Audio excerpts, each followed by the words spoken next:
Hey guys, before starting the video, we just released a new animation. It's a take on what I would have liked the episode 7 trench run to look like. You can watch it by going down the description, or I'll put it on an end screen after the video goes live, but I'm really looking to make more animations. I'd like it to be a regular thing that I do weekly in an ideal world, but I need your support. It costs a lot of money, so go check it out.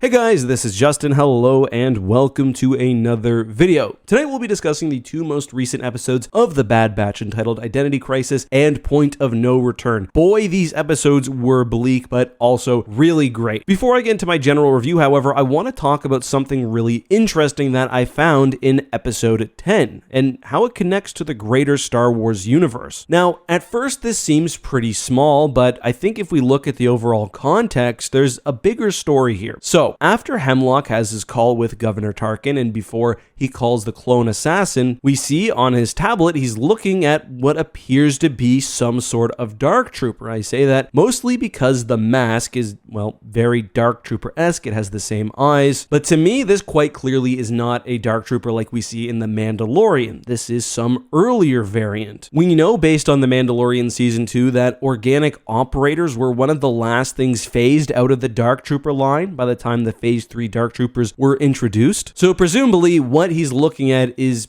Dark Trooper Model 1, or perhaps Model 2, but I'm guessing Model 1. What's interesting, however, is how the screen transitions to the CX Trooper, the clone assassin. I say this is interesting because it very closely mirrors the development of the Dark Trooper in lore within Star Wars Legends. Well, sort of. Star Wars Legends had Dark Troopers phased 1 through 3, just like in canon. However, phase 1 and 2 in Legends were battle droids, while the third was a droid which could also be operated like a suit. The Phase 0 Dark Trooper, however, quite interestingly, was an attempt to keep aging clones' combat viable. However, it was not just a suit, it was further modifications, and I do wonder whether at some point we are going to discover that these clone assassins are not just guys in suits. They've been perhaps horrifically experimented on. We've had hints about that, but it may be even worse than we know already. In Legends, becoming a Phase 0 Dark Trooper was supposed to be so unpleasant for some of these clones that they actually killed themselves. I don't think canon will quite take it to that level, but it could be just another further injustice heaped on these clones. I find it all very interesting that this is happening at Mount Tantus as well. Like, there's some really evil stuff going on here, and it also kind of ties together a lot of what was going on with Gideon and the Mandalorian. It was not a connection that I was expecting to see, but one that kind of makes sense. The implications, I think, are big, and I love to see the interconnectivity. There needs to be a show that pops up after this that's continuing these storylines. There's so much going on here that just cannot be tied up in 4 episodes. It just can't be. I do want to talk also about Project Necromancer. So the title of this episode was Identity Crisis. You know, after last time, I thought the identity in crisis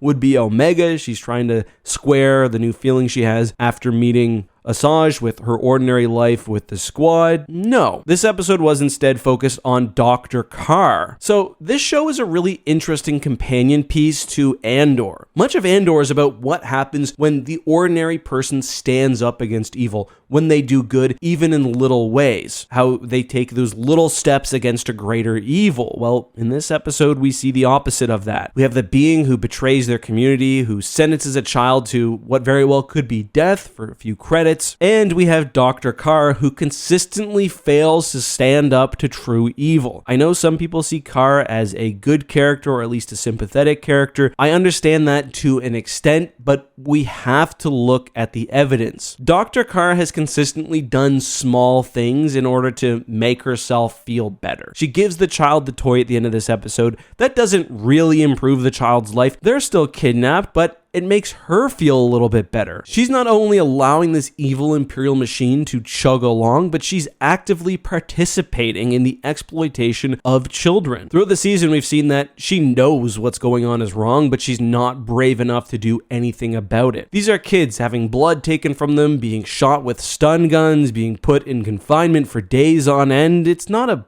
nuanced situation here. This is bad stuff. I was left thinking though about how similar this really is to what happened to the clones, and she outright says as much too. Growing up as a clone could not have been present. I mean, they weren't kidnapped from another life because they were bred for a singular purpose. They spend their entire lives in one place. They're forced to do one thing. They don't get childhoods. Clones surely would have been punished. It's really not different at all. If anything, it may have been worse for some of the clones. They do have the bond of family and brotherhood, which certainly helps, but this show has done a really good job of showing that while there are good clones and there are bad clones, sometimes they get to decide, sometimes not. What happened to the clones as a whole was bad. It was wrong. And I'm appreciating the extra nuance that the show has added to the Clone Wars as an event, and in hindsight to the Clone Wars as a show. Does that give Emery a get out of child torture free pass? No. And it will be very interesting to see how her character is handled moving forward, and same with Scorch as well. Honestly, same with Nala Se. Like, Nala Se did some terrible shit. People are looking at her a bit more favorably because she had one kid that she liked, but anyway, great episode, very dark. I also really like what they did with episode 11. Oh, by the way, do you think Sid is dead? Anyway, episode 11 was definitely a bit more straightforward. My only real complaint is make it brighter. I was watching this in a sunny room, always a bad idea. Very difficult to see what was going on. Visually, though, quite striking. I love the shot of the Venator over the island. Like, I'm starting to worry about some of these characters. When I see Wrecker take an explosion, shout out for saving Gonki, by the way, we're at the point where he might not get up, and I'm glad that he did. Obviously, the big moment is Crosshair fails. He agrees to allow Omega to try this outrageous stunt to find the location of Mount Tantus, which they do really need to do if they ever want them to live a normal life, and he misses the tracking shot. First of all, the rest of the crew is going to be quite unhappy with him. I hope that's not a thing. Like, I hope next episode isn't a